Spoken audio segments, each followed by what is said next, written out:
Hi students, welcome back to my channel. ఈరోజు మనము ఈ వీడియోలో అరిథమెటిక్ ప్రోగ్రెషన్స్లోని ఎక్సర్సైజ్ 5.2 ప్రాబ్లం సాల్వ్ చేద్దాం. నా ఛానల్ని కనుక మీరు ఫస్ట్ టైం విజిట్ చేసినట్లయితే ప్లీజ్ నా ఛానల్ని సబ్స్క్రైబ్ చేసుకోండి. Question number 8. In AP consists of 50 terms, of which third term is 12 and last term is 106. Find the 29th term. ఇది కూడా సింపుల్ క్వశ్చనే, జస్ట్ మీకు కన్ఫ్యూజ్ చేయడం కోసం. ఇన్ని టర్మ్స్ ఉన్నాయి, దాంట్లో లాస్ట్ టర్మ్ అని ఇండైరెక్ట్గా చెప్పారు అంతే. వాళ్ళు ఏం చెప్తున్నారు, ఒక ఏపీ ఉంది, అర్థమెటిక్ ప్రోగ్రెషన్ ఉంది, అదేది A1, A2, A3 ఇలా ఎన్ని ఉన్నాయంట, 50 టర్మ్స్ ఉన్నాయి, A50 వరకు ఉంది. దాంట్లో థర్డ్ టర్మ్ అంటే A3, థర్డ్ టర్మ్ A3 ఎంత, A3 ఈజ్ ఈక్వల్స్ టు 12 అంట. తర్వాత అండ్ ద లాస్ట్ టర్మ్ ఏది, A50. డైరెక్ట్గా ఈ 50th టర్మ్ అని ఇవ్వకుండా లాస్ట్ టర్మ్ అని అడిగారు. A50 ఎంత, 50, A50 last term is 106. Just కొంచెం ట్రిక్గా అడగడం కోసం అలా చెప్పారు అంతే. లాస్ట్ టర్మ్ ఏది, లాస్ట్ టర్మ్ ఉండేవి 50 టర్మ్స్ కాబట్టి లాస్ట్ టర్మ్ A50 ఈజ్ 160 అని. ఇప్పుడు ఈ రెండు యూస్ చేసి మనం ఎందుకు కనుక్కోవాలి, A29 కనుక్కోండి అని చెప్తున్నారు. మనకు A3కి, A50కి, A20కి ఏ దేనికైనా మీకు లేదు ఒక డైరెక్ట్గా. నేనేం చెప్పాను, A ప్లస్ ఇక్కడైతే ఎంత ఉంటుందో దానికంటే ఒకటి తక్కువ 2D ఈజ్ ఈక్వల్స్ టు 12 ఇలా వస్తుంది ఫార్ములా. లేదు ఇట్లా డైరెక్ట్గా రావట్లేదంటే మీరు ఎంత టర్మ్ ఫార్ములా గుర్తుపెట్టుకోండి, AN is equals to A plus N minus 1 into D. దీంట్లో N అంటే ఎన్నో టర్మ్ అంటారో దాంట్లో సబ్స్టిట్యూట్ చేసేయండి. A3 అంటే A3 is equals to N value 3, A plus 3 minus 1 into D, so A plus 2D. దీనికి A50 అంటే A50 is equals to A plus 50 minus 1 into D, so A plus 49D.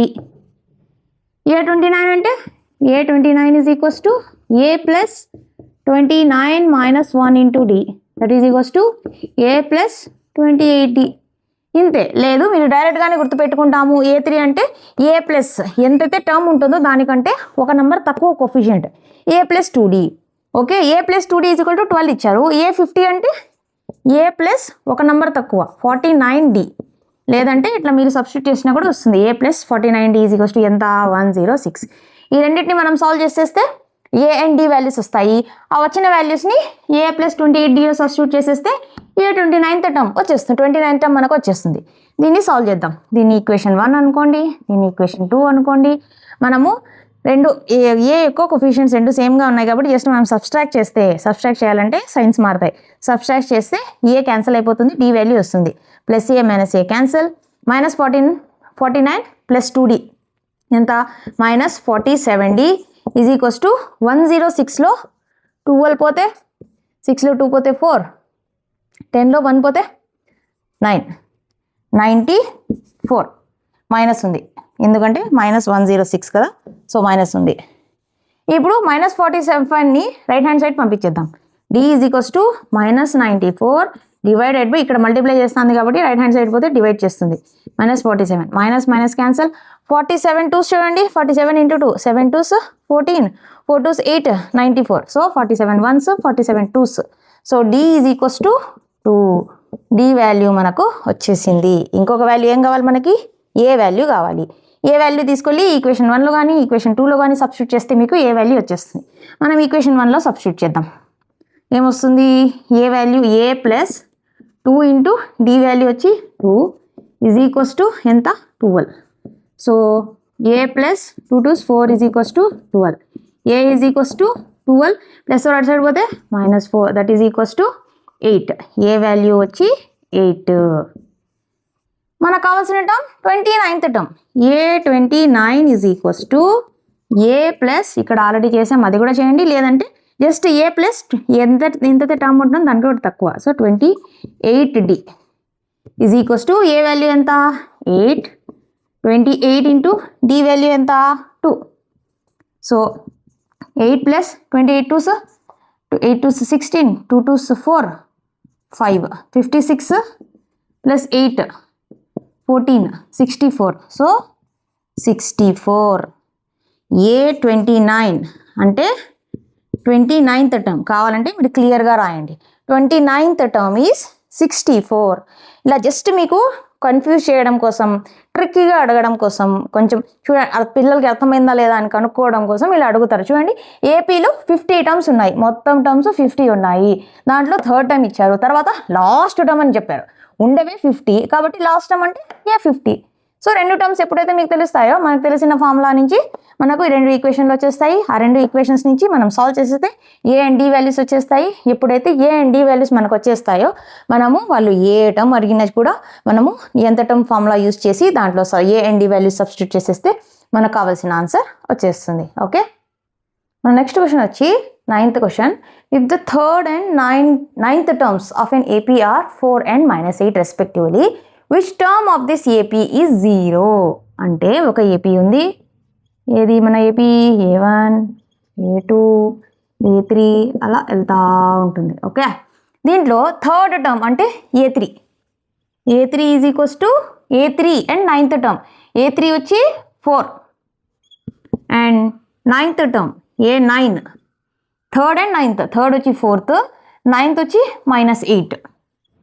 Third వచ్చి 4 value, 9th term వచ్చి -8 ఇచ్చారు. తర్వాత which term of this AP is 0? ఎన్నో term అంటే ఇప్పుడు A3, A4, A5 అట్లా వెళ్తా ఉంది కదా, ఎన్ అనేది ఏ టర్మ్ వాల్యూ AN ఎంత 0 అవుతుంది. ఏ నంబర్ యొక్క ఎన్ వాల్యూ మనకు ఆ పర్టికులర్ టర్మ్ 0 అవుతుంది అని కనుక్కోమంటున్నారు. సో మనం ఏదన్నా వాళ్ళు కనుక్కోమని చెప్పారంటే మనకు ఎంత టర్మ్ ఫార్ములా తెలిసి ఉండాలి. ఏదది ANకి formula AN is equals to A plus N minus 1 into D. దీంట్లో AN వాల్యూ ఎంత 0 is equals to A plus N minus 1 into D. దీని నుంచి మనం N కొనుక్కోవాలి, దానికంటే ముందు A అండ్ D వాల్యూస్ కొనుక్కోవాలి. A అండ్ D వాల్యూస్ దీని నుంచి కనుక్కుంటాం. ఇక్కడ A3, A9 ఇచ్చారు, దీని నుంచి ఈక్వేషన్స్ ఫామ్ చేసి దాని నుంచి A అండ్ D వాల్యూస్ కనుక్కొని దాంట్లో సబ్స్టిట్యూట్ చేస్తే మనకు కావాల్సిన N వాల్యూ వచ్చేస్తుంది. సో A3 అంటే A ప్లస్ ఒక నెంబర్ తక్కువ 2D ఈజ్ ఈక్వల్స్ టు 4, లేదంటే అదే వాల్యూలో అదే ఫార్ములా సబ్స్టిట్యూట్ చేయండి. A3 is equals to A plus 3 minus 1 into D ఏమవుతుంది A plus 2D. Okay, A9 అంటే ఏమొస్తుంది ఇక్కడే రాస్తాం కావాలంటే A ప్లస్ ఒక నెంబర్ తక్కువ 8D ఈజ్ ఈక్వల్స్ టు -8. ఇక్కడ కింద రాసుకొని సాల్వ్ చేద్దాం. A plus 8D is equals to -8. దీన్ని ఒకదాని నుంచి ఇంకొక దాన్ని సబ్స్ట్రాక్ట్ చేస్తే సైన్స్ మారుతాయి. చూడండి, ప్లస్ ఉంది కాబట్టి మైనస్ ఉంది, ప్లస్ ఉంటే మైనస్, మైనస్ ఉంటే ప్లస్ అయింది. Okay, plus A minus A cancel, -8D plus 2D -6D is equals to plus 8 plus 4 12. So D is equals to 12. ఈ -6ని రైట్ హ్యాండ్ సైడ్ పంపించేస్తే ఈ మొత్తం డివైడ్ చేస్తుంది. 6 1s 6 2s. So D is equals to -2. Common difference ఎంత వచ్చింది మనకి -2 వచ్చింది. ఈ value తీసుకెళ్ళి ఈక్వేషన్ 1లో కానీ ఆర్ ఈక్వేషన్ 2లో కానీ సబ్స్టిట్యూట్ చేయండి. 1లోనే సబ్స్టిట్యూట్ చేద్దాం. ఏమవుతుంది A plus 2 into D value -2 is equals to 4. A minus 2 2s 4 is equals to 4. A is equals to 4, ఈ -4 అటు సైడ్ పోతే +4. A is equals to 8. A value ఏమొచ్చింది 8 వచ్చింది. ఈ 2 వాల్యూస్ తీసుకెళ్ళి ఇక్కడ మనకు ఉంది కదా దీంట్లో సబ్స్టిట్యూట్ చేసేద్దాం, ఆన్సర్ వచ్చేస్తుంది. So 0 is equals to A value ఎంత 8 plus N minus 1 into D value ఎంత -2. ఈ +8 లెఫ్ట్ హ్యాండ్ సైడ్ తీసుకొస్తే -8 is equals to -2 into N minus 1. ఈ -2ని రైట్ హ్యాండ్ సైడ్ నుంచి లెఫ్ట్ హ్యాండ్ సైడ్కి తీసుకొద్దాం. రైట్ హ్యాండ్ సైడ్ ఇది మల్టిప్లై చేస్తుంది, లెఫ్ట్ హ్యాండ్ సైడ్ వస్తే ఏం చేస్తుంది డివైడ్ చేస్తుంది. -8/-2 is equals to N minus 1. Minus minus cancel, 2 1s 2 4s. 4 is equals to N minus 1. N ఒక్కటే రైట్ హ్యాండ్ సైడ్ పెట్టి -1ని లెఫ్ట్ హ్యాండ్ సైడ్ తీసుకొద్దాం. 4 + 1 అవుతుంది is equals to N. So 5 is equals to N. ఇప్పుడు left hand side నుంచి left hand side ఉన్న డేటాని right hand సైడ్కి, రైట్ హ్యాండ్ సైడ్ ఉన్న డేటాని లెఫ్ట్ హ్యాండ్ సైడ్లోకి మార్చుకోవచ్చు. అప్పుడు ఏమవుతుంది N is equals to 5. So ఎన్నో టర్మ్ 0 అవుతుంది 5th term. A1 A2 A3 A4 5th term వచ్చి ఏమవుతుంది 0 అని వస్తుంది. సో జస్ట్ అంతే, మనం క్వశ్చన్ బాగా అర్థం చేసుకోవాలి. క్వశ్చన్ అర్థం చేసుకొని మన ఫార్ములాస్లో సబ్స్టిట్యూట్ చేస్తే మనకు కావాల్సిన ఆన్సర్ వచ్చేస్తుంది. నెక్స్ట్ క్వశ్చన్ వచ్చి the 17th term of n AP exceeds its 10th term by 7.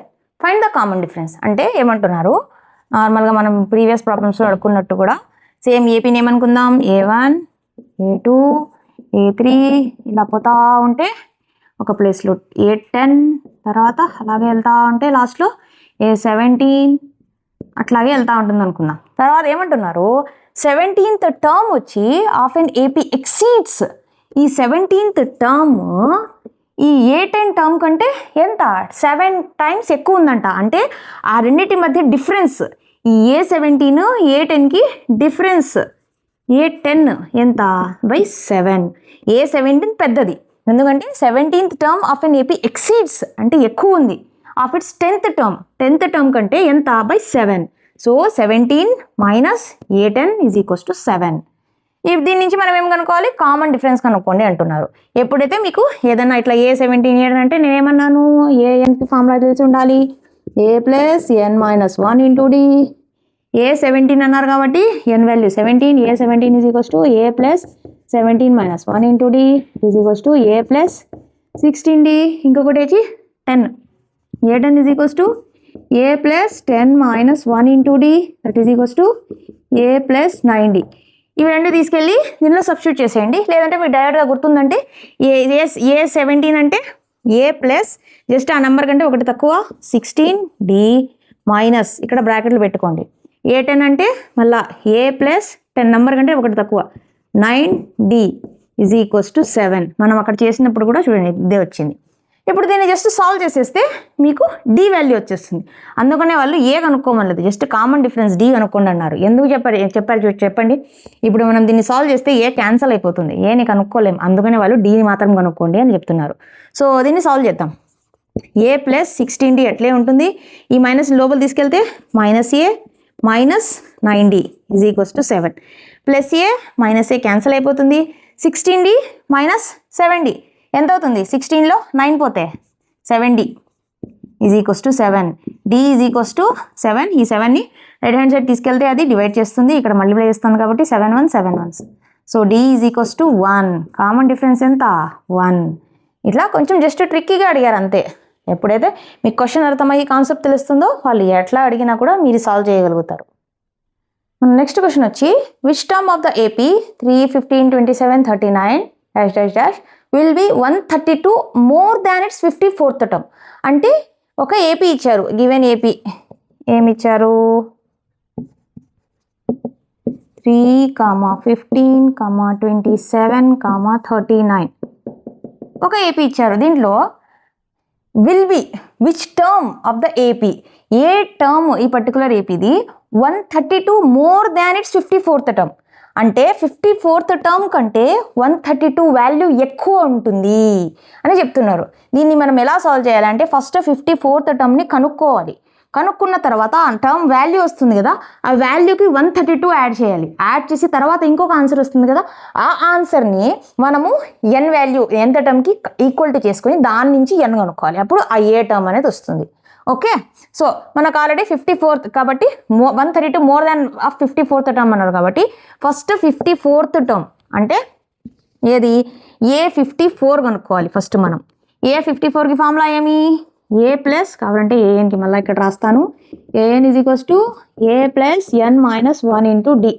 So ఇక్కడ A54 కాబట్టి A ప్లస్ 54 మైనస్ 1 అంటే 53D. ఇది మనం ఫస్ట్ కనుక్కోవాలి. ఇది కనుక్కోవాలంటే ఫస్ట్ మనకి ఏ కావాలి D కావాలి. ఈ ఏపీ నుంచి ఫస్ట్ A అండ్ D కనుక్కుందాం. A is equals to first term 3, D is equals to ఇది A1, ఇది A2, ఇది A3, ఇది A4 అనుకుంటే D is equals to A2 minus A1. A2 value ఎంత 15 మైనస్ A1 వాల్యూ ఎంత 3. So D value ఎంత 12. Difference value common difference is 12. A value is 3. ఇప్పుడు దీని నుంచి A54 కనుక్కుందాం. A54 is equals to A value 3 plus 53 into 12. 53ని 12తో multiply చేద్దాం. 12 3s 36, 12 5s 60, 63, 636. 3 plus 6 36. 3 plus 636 639. So A54 is 639. ఇప్పుడు నేను చేయాలన్నాను. సో ఈ 54th టర్మ్ నుంచి విల్ బి 132 మోర్ దెన్ అంటే ఈ 54 నుంచి 132 మోర్ ఉండాలి. అంటే ఇచ్చిన టర్మ్కి 132 యాడ్ చేయాలి. అంటే 639 ప్లస్ 132 ఎంత వస్తుంది? 9, 10, 11, 3 + 3 6, 7, 771. సో ఇప్పుడు మనకు an ఈజ్ ఈక్వల్స్ టు 771. దీని నుంచి మనము n వాల్యూ కనుక్కోవాలి. అప్పుడు ఆ టర్మ్ వచ్చి 54th టర్మ్కి 132 మోర్ ఉంటుంది. సో anకి మన ఫార్ములా ఏమి? a plus n minus 1 into d is equals to 771. A value మనకు తెలుసు ఎంత? 3. n వాల్యూ మనం కొనుక్కోవాలి. n minus 1 into d value ఎంత? 12 ఈజ్ ఈక్వల్స్ టు 771. ఇక్కడ n మైనస్ 1 ఇంటూ 12 ఇట్లే పెడదాం. ప్లస్ 3ని అటు సైడ్ తీసుకుపోదాం. 771 మైనస్ 3. 771లో 3 పోతే ఎంత వస్తుంది? n minus 1 into 12 is equals to 768. Okay, ఈ 12ని రైట్ హ్యాండ్ సైడ్కి తీసుకొద్దాం. n minus 1 is equals to 768 divided by 12. ఇక్కడ మల్టిప్లై చేస్తుంది కాబట్టి ఇక్కడైతే డివైడ్ చేస్తుంది. 12 6 72 4 మిగులుతుంది. 12 4s 48. సో ఏమొస్తుంది? n minus 1 is equals to 64. n is equals to minus 1 అటు సైడ్ పోతే 64 plus 1 it is equals to 65. So 65th term is 132 more than A term? 54th term. Just కొంచెం tricky అంతే. క్వశ్చన్ని అర్థం చేసుకోవాలి. అర్థం చేసుకుంటే ఈజీగా సాల్వ్ చేస్తారు. జస్ట్ మనము ఇట్లా మోర్ దాన్ అట్లా అడిగినప్పుడు ఏ టర్మ్కి మోర్ దాన్ ఉందో ఫస్ట్ ఆ టర్మ్ కనుక్కోవాలి. ఆ టర్మ్కి వచ్చిన వాల్యూకి ఎంత మోర్ ఉందో దాన్ని యాడ్ చేయాలి. దాని కొత్త వాల్యూ వస్తుంది. ఆ కొత్త వాల్యూని మరొక ఏఎన్తో కంపేర్ చేసుకొని దాని నుంచి ఎన్ కనుక్కుంటే ఆ ఏ టర్మ్ తెలిసిపోతుంది. So n is equals to ఎంత వచ్చింది మనకు? 65 వచ్చింది. So 65th term is 132 more than its 54th term of this particular AP. Okay, అంతే స్టూడెంట్స్. ఈ వీడియోలో నేను ఇచ్చిన ఎక్స్ప్లెనేషన్ మీకు అర్థమైంది అనుకుంటున్నాను. మీకు ఏమైనా డౌట్లు ఉంటే కమెంట్ చేయండి, నేను రిప్లై చేస్తాను. నా వీడియో కనుక మీకు నచ్చినట్లయితే నా వీడియోని లైక్ చేయండి, మీ ఫ్రెండ్స్తో షేర్ చేయండి. నా ఛానల్ని ప్లీజ్ సబ్స్క్రైబ్ చేసుకోండి, నన్ను సపోర్ట్ చేయండి. నెక్స్ట్ వీడియోలో మళ్ళీ కలుద్దాం. Thank you.